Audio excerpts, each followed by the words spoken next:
Hello and welcome back to the Owen Glendale Model Railway, and in this video I'm happy to show off the new Hornby B17 Streamlined. This locomotive I pre-ordered over a year ago at Lord and Butler.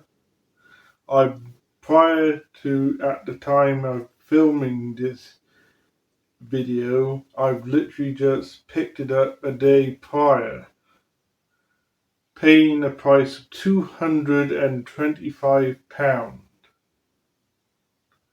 An awful lot of money. This locomotive has a lot to show for, and hopefully it will be worthwhile in its value. Whilst unboxing this locomotive for the first time, I noticed this on the box, which I thought was amazing, which was a side view on of the locomotive itself on the box. I thought it is just amazing. Now we'll take the model out of the box and see the details up close and personal. We start off at the side of the locomotive and we have etched nameplates, which is truly amazing. Obviously we have sprung buffers. That's just a given for a locomotive of this price range. The lining is just so crisp. And we have a beautiful thin red lining around the under part of the locomotive. It doesn't really appear up on camera well, but if you see it up close and personal for yourself, you can see it. Metal whistle, but being honest, metal whistle, even the Hornby Railroad Mallard has a metal whistle. So, but a complete metal body is still an amazing thing. We go down to the wheels. You could see the lining. That is a truly difficult task to do, the lining. We go to the cab area, which is one of my favorite parts of this locomotive, where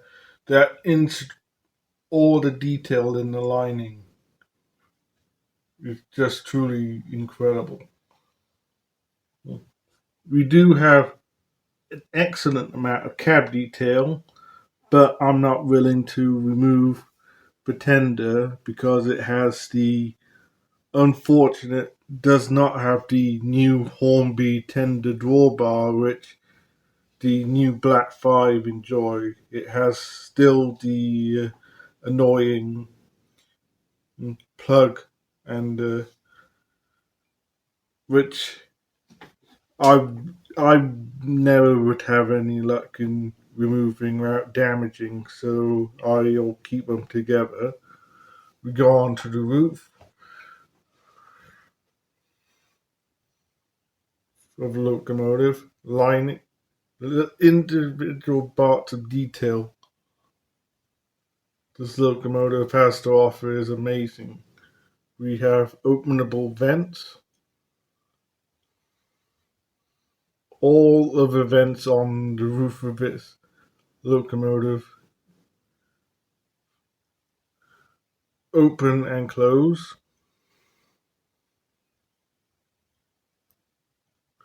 It's just a breathtaking locomotive. We'll go over to the front area of the loco.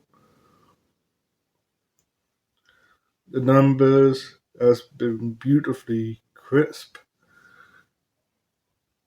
When I first saw this locomotive being unveiled by Hornby, it looks like a little baby A4, and it is just a beautiful locomotive. I'm sorry I'm over going on about that, but it is just truly And an apple, linear apple green is just divine. I have seen the BR Black version, City of London. That is pretty good, but in my opinion, the LNER apple green shows off more of the detail of his logo. Now we go to the tender, and again, the lining, the lettering is so crisp. Even on the tender bottom part is lined, and it's just amazing. You go to the top of the tender. Sorry, my camera has a bit of a tendency to lose its focus a little bit. But we got sort of guitar pick which shows the water. Coal, I'm not sure if it's removable, but it is still an incredible sight. We go to the rear end of the locomotive, and the details. The lining again. I know there is extra details you can add onto this locomotive, such as the drain pipes, but that might actually affect. I might have them installed one day by my friends down Barry because my hands shake pretty badly, so I wish not to damage this very, very expensive locomotive. There are holes for on it. Now we'll just do a little bit of a size comparison with an A4. That might be an excellent idea. I had a bit of a fun idea to compare the B17 Streamlined with the locomotive that inspired it. So I brought out my Hornby Railroad Mallard. You could see where Sir Nigel Gresley was inspired with one of his own earlier prior designs for the streamlining on the B17. The differences between both locomotives is quite easy, where Mallard here is a 462 with a four-wheel tender. The B17 is simple 460 with a six-wheel tender. And just near the areas of the cab on both locomotives where you would see some the prior differences, such as that piece there. But apart from that, and the fact that the B17 is a smaller version of the A4 Pacific,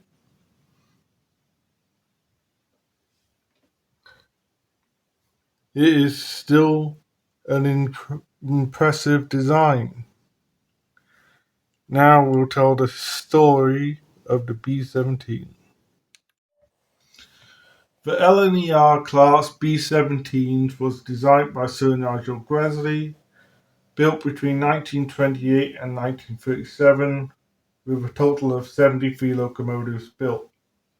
They were used to haul passenger services along the Great Eastern Line. Due to the rate restrictions and B-12s no longer able to haul heavy trains, there was a requirement for a lightweight, powerful 460 locomotive, which the task was very difficult to achieve. The locomotive utilized features from other LNER locomotives classes such as the A1, K3, and O2, but the differences ensuring the B-17s would be capable on the draw out of the construction phase. In services, The class received nicknames such as the Sandringhams and Footballers. In September 1937, number 2859 Norwich City and 2870 Tottenham Hotspur were streamlined in a similar style to Gresley's A4, which both locomotives received a renaming such as East Anglian and City of London, and designed B17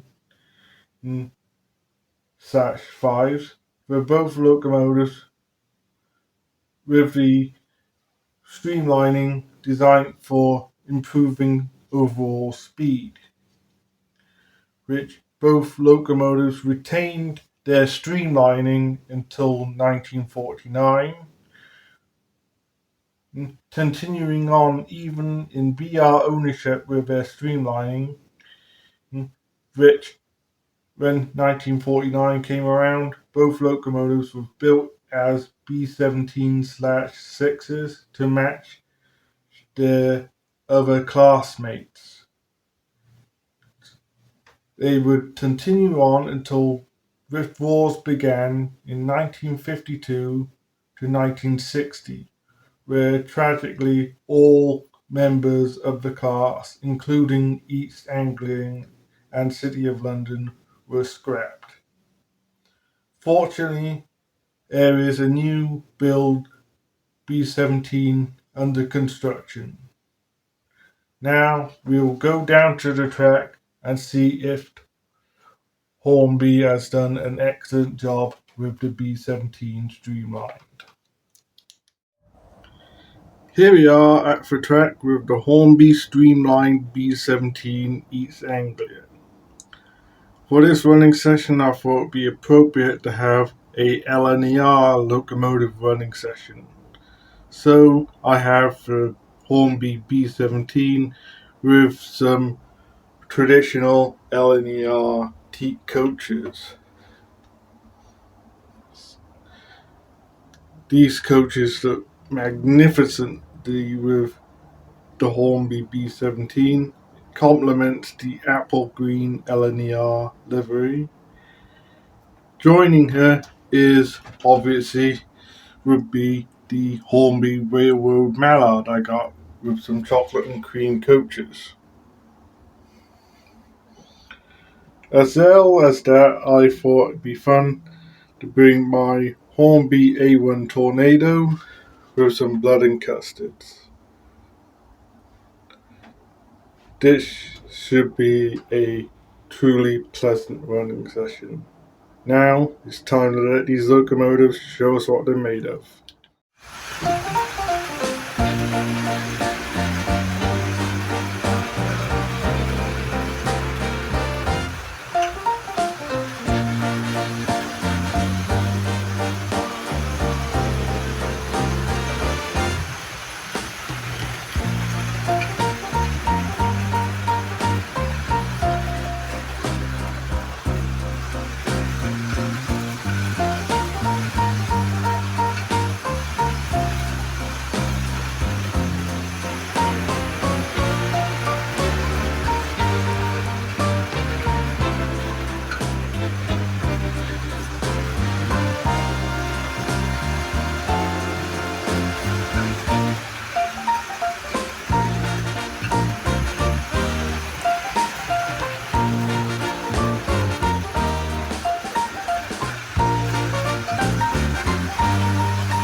A truly fabulous running session.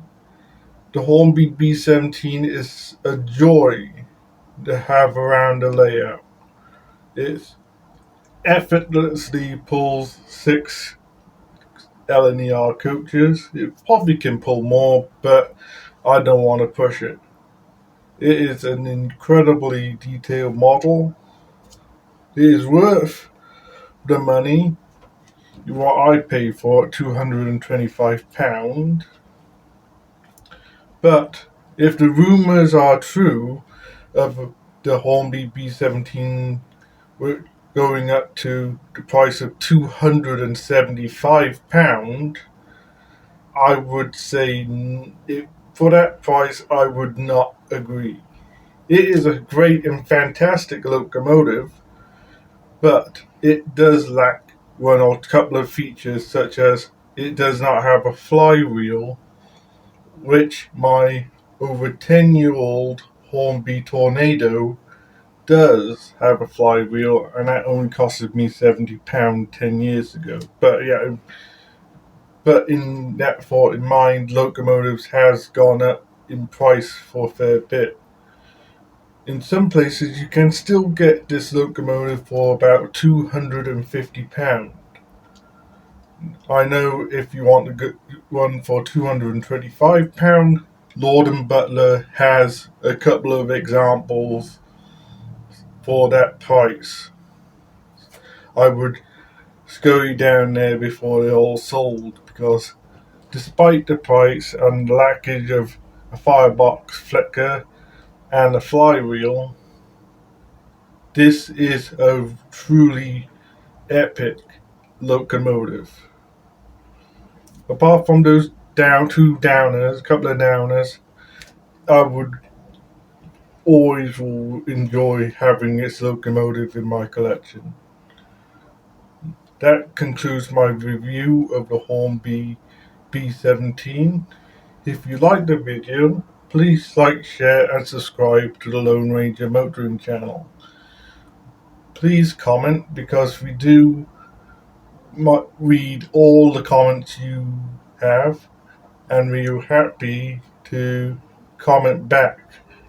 If you have any ideas within reason, please comment them, because we do take your ideas very seriously. For now, it's time to say, see you next time.